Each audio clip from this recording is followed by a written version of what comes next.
Olá, gente, tudo bem? Tava aqui ansiosa para trazer mais um resumo comentado de um dos livros que eu amei, que é o livro Nação Dopamina, da doutora psiquiatra Anna Lembach. Acho que é assim que fala o nome dela. Esse livro ela traz bastante experiências da clínica dela, seus mais de 20 anos de experiência que ela tem na clínica. Traz também o que eu me apaixonei por esse livro foi que ela trouxe uma vivência dela também, de uma adicção que ela desenvolveu por livros que ela diz que são livros decadentes, com. Enfim, ela também passou por uma grande dificuldade. Eu achei muito legal ela ter falado isso, foi uma das coisas que me tocou no livro, porque eu fico pensando, nossa, às vezes eu faço isso com meus clientes também, sabe? Eles vão falando, tô com um problema assim, assado, e aí eu falo, meu Deus, eu também tô passando por isso, eu também passei por isso, né? Então, assim, dizendo que nós, psicólogos ou psiquiatras ou pessoas que cuidam de saúde mental, eles também, né? Nós também somos pessoas que passamos por problemas da vida, né? E aí, sem choromelas, vamos ao que interessa, então. Ela começa o livro com essa frase que de Leibon Helmy. A frase diz assim: sentir-me bem, sentir-se bem, sentir-se bem. Todo o dinheiro do mundo gasto para se sentir bem. E eu acho que é sobre isso. A gente está o tempo inteiro tentando comprar a felicidade, né? O prazer.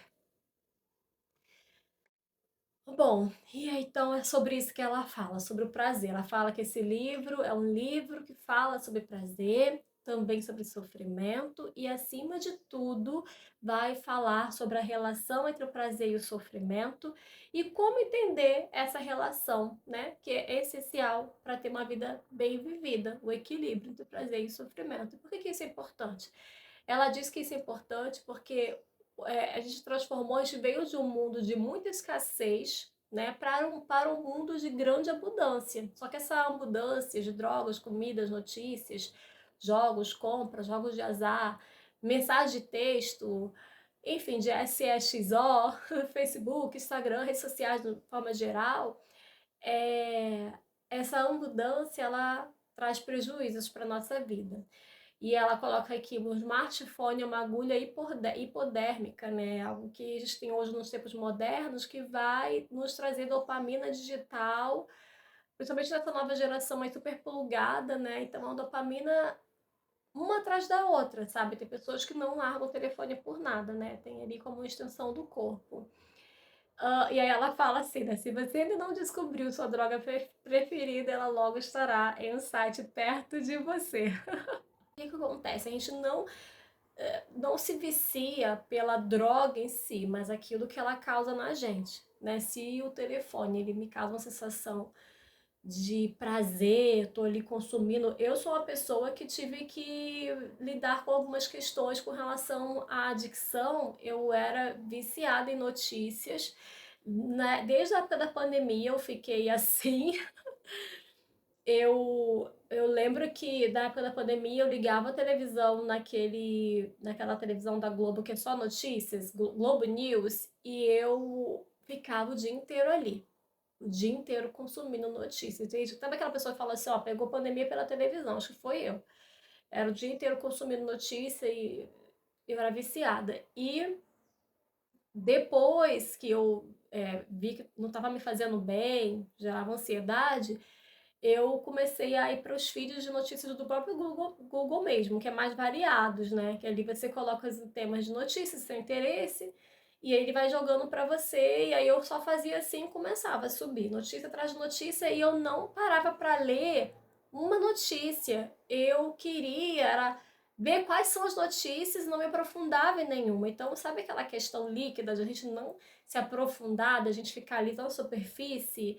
Né? Então acontecia isso comigo. Até que eu fiz jejum disso, falei assim, quando eu vejo que tá demais, eu fico um tempinho sem mexer. Atualmente não acontece mais, eu não sou mais viciada, mas eu demorei um pouquinho pra entender que, poxa, não tava legal, não tava me aprofundando notícia nenhuma, aquilo não me, essas notícias não me agregavam, assim, porque eu só passava, né, eu não lia, não aprofundava, e eu vi que eu tava que aquilo era até uma forma de procrastinar. Eu tinha que fazer alguma coisa ali, postar um vídeo que eu tinha dificuldade de postar, né? Aí eu pegava o celular na mão, já ia direto para notícias.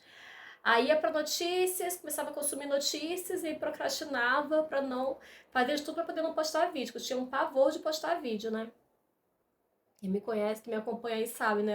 A dificuldade que eu tinha de postar. Ainda tenho, mas eu encaro essa dificuldade, né? Não tem para onde correr, é uma coisa que eu quero, então a gente encara.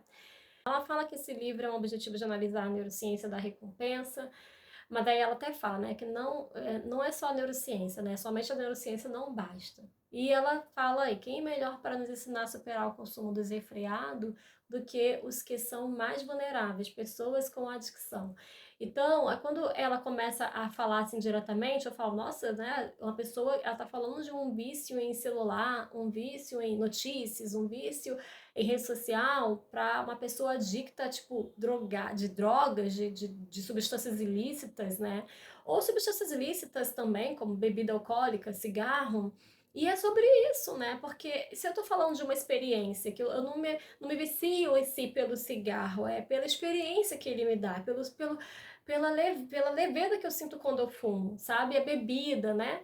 Então, assim, eu fiquei refletindo sobre isso e que eu tomei de reflexão. Realmente, uma pessoa que bebe uma bebida alcoólica e fica bêbada, e aí essa pessoa chega falando coisas que ela não queria falar, enfim, ou queria, mas não teve coragem, e precisou beber, e destruiu a própria vida dela, destrói a vida da família. E aí eu falo, tá, realmente uma pessoa que fica o dia inteiro no celular, né? O pai que trabalha a semana toda, quando chega fim de semana, vai para o celular. Fica ali fica no sofá, deitado com o celular na mão. O filho, pai, pedindo atenção, a esposa querendo uma ajuda, pedindo a atenção, e a pessoa tá ali, o camarada tá ali com o celular o dia inteiro, tá destruindo a própria vida, né? Só recebendo dopamina ali e não enxergando tudo que está em volta dele, destruindo a vida da família dele também. Então, eu pensei, né, nesse tipo de reflexão quando ela faz esse tipo de comparação. E aí ela também traz histórias reais do consultório dela e a própria história dela, né? E ela coloca aqui uma frase de um filósofo e teólogo, Kent Dunnington. Pessoas com dependências graves estão pessoas com dependências graves estão entre aqueles profetas contemporâneos que ignoramos até a morte, porque nos mostram quem realmente somos. Então, quando a gente olha para um vício de uma outra pessoa, a gente só tá olhando pro vício dela e critica e julga, e a gente não quer olhar pro nosso próprio, né? É o homem que reclama que o vizinho bebe, enche a cara, chega em casa, não dá atenção para a família, passa o dia inteiro lá no bar bebendo com os amigos. Mas ele tá dentro de casa só fisicamente, porque a mente dele tá nas redes sociais, ou no celular, ou no jogo, ou no tigrinho que for, ele tá ali só fisicamente, ele tá igualzinho aquele homem que tá lá no bar bebendo, né? O que diferencia ele? Então a gente vai olhar muito pro outro para criticar, para não olhar para nossos próprios vícios. Como ela disse, né? Você vai encontrar o seu próximo vício em algum site atraente. Ai, sejam doces, compra, voyeurismo, cigarro eletrônico, feeds de notícias, né? Foi o meu caso, mídia social, fofoca no WhatsApp, todos nós nos dedicamos a comportamentos que não queríamos ter ou até certo ponto lamentamos porque temos esses comportamentos, né? Então esse livro vai trazer soluções práticas para lidar com o consumo compulsivo e desenfreado no mundo onde o consumo tornou-se um motivo abrangente da nossa vida, né? O que traz sentido à nossa vida é o consumo. Acho que é isso que ela quis dizer, assim, a gente hoje não tem mais sentido em viver momentos, em experienciar situações, em estar vivendo o presente, a gente está se conectando virtualmente com o outro, ou fazendo conexões líquidas, não aprofundando, né, não estudando, não analisando, a gente está muito superficial. E a vida vai perdendo o sentido e colocando o sentido, vai perdendo um tipo de sentido assim mais conectado, mais presente, mais simples, indo para um sentido descabido, assim, um sentido que superficial, um sentido de um castelo de areia que desmorona a qualquer momento, né? Principalmente voltando para essas redes sociais, né? Que a gente sabe o quanto é perigoso a rede social para pessoas que têm uma instabilidade emocional, por exemplo, enfim. Vou falar agora do primeiro paciente, que é o Jacob. É, ele trouxe algo bem desafiador e bem chocante. Ela até fala assim, ao longo dos meus 20 anos, né, de experiência, eu não tinha me deparado com coisas tão chocantes, tão desafiadoras na minha clínica. O Jacob é um homem que tem um vício em pornografia. Ele construiu uma máquina masturbatória, né? A partir dos 18 anos, ele tem esse vício. Ele construiu com 18 anos essa máquina de se tocar. E ele fala que essa máquina é uma parafernália para ele, que ele monta a máquina, faz o que tem que fazer, se arrepende, desmonta, joga no lixo. Dali a algumas horas, ou no dia seguinte, mais tardar, vai lá, monta a máquina de novo, faz o que tem que fazer, se arrepende e fica nesse ciclo de repetição. Porque o cérebro dele precisa, né? Eu faço isso porque o meu cérebro pede para eu fazer, ele me domina. Eu quero dopamina o tempo inteiro, então eu vou lá e me rendo a esses prazeres. Aí ela fala, né, é engraçado, todos nós temos as nossas máquinas, nossas parafernálias, né? O celular é uma. Tem sempre aquilo que nos dá prazer e a gente busca aquilo, né, de forma viciante, de forma que se a gente quiser parar, a gente não consegue. E aí é que está o maior problema. E aí ela coloca a própria experiência de quando ela ficou viciada em romances baratos, iniciando por Crepúsculos. Ela falou que tinha vergonha de ler porque ela já tinha 40 anos, e aí ela escondia, enfim, e depois de Crepúsculo ela foi para contos de fada, lobisomens, bruxas, e ela foi decaindo para romances mais baratos, romances eróticos.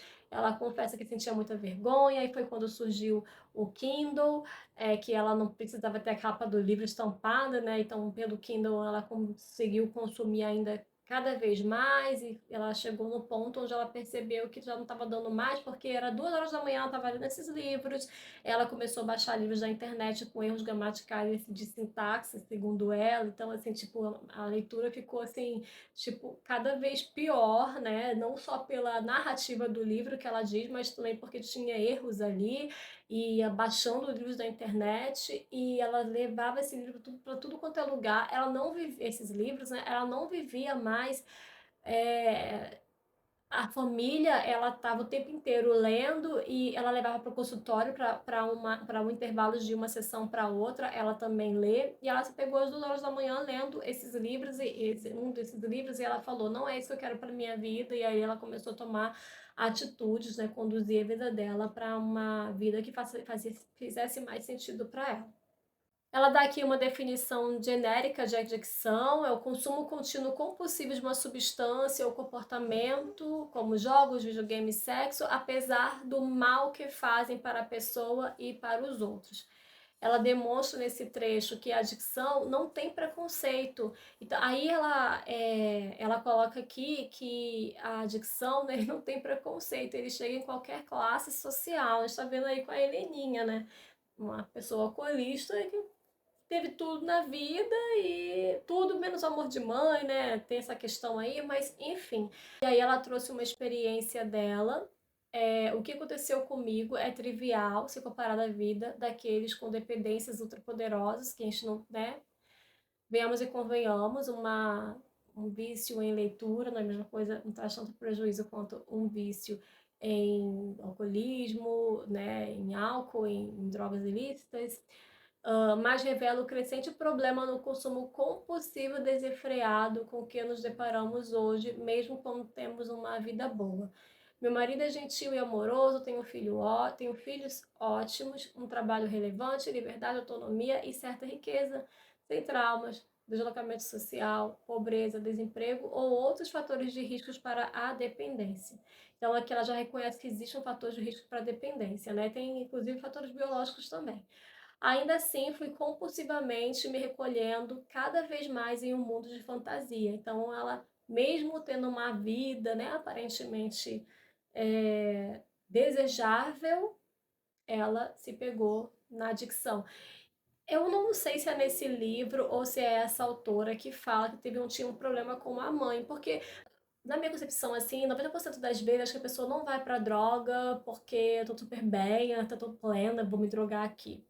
Mas eu acho que tem algo para se esconder, alguma ferida mal curada, tem alguma coisa por trás. É aquela pessoa que começa a beber porque ela quer se sentir bem com os colegas e quer socializar melhor. Tem alguma coisa por trás, sabe? Não acredito que seja assim. Eu acho que a maior parte das vezes tem um fator, assim, um motivador que leva essa pessoa a estar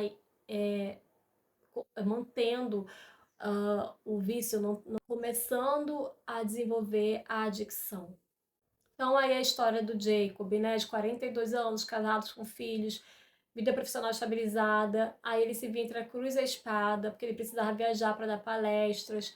Uma dessas palestras ele quase perdeu o emprego, porque ao invés dele passar a fala da palestra, ele ficou a noite toda no quarto de hotel lá, se tocando, e aí ele dormiu mal, né? Dormiu um pouquinho só, chegou na palestra, esqueceu a fala, então estava trazendo prejuízos para ele. Ela fala aí, né, desse ambiente do quarto de hotel, né, um ambiente sem identidade, então, assim, um ambiente que você faz ali coisas que vão ficar só ali, só tem você ali, né, não tem sua família, não tem identidade. Ele fala em se matar porque ele não aguenta mais, né, essa pressão, esse domínio da droga, né, sobre ele, da dopamina sobre ele. E aqui ela abre um parênteses para poder voltar ao caso dele, ela abre um parênteses, o quanto que o fácil acesso à droga faz com que a gente tenha maior propensão à adicção, né? Aí ela fala sobre epidemia de opioides nos Estados Unidos, que antigamente, ela fala de 99 para 2012, quadruplicou os opioides prescritos nos Estados Unidos, que antigamente você encontrava uma farmácia aqui, outra do outro lado da cidade, atualmente você encontra em cada esquina. Então, isso vai levando um poder de adicção muito grande, conforme tem uma oferta muito grande também. Ela, inclusive, tem a lei seca também. Ela falou que antes, quando era a lei seca, o número de morte por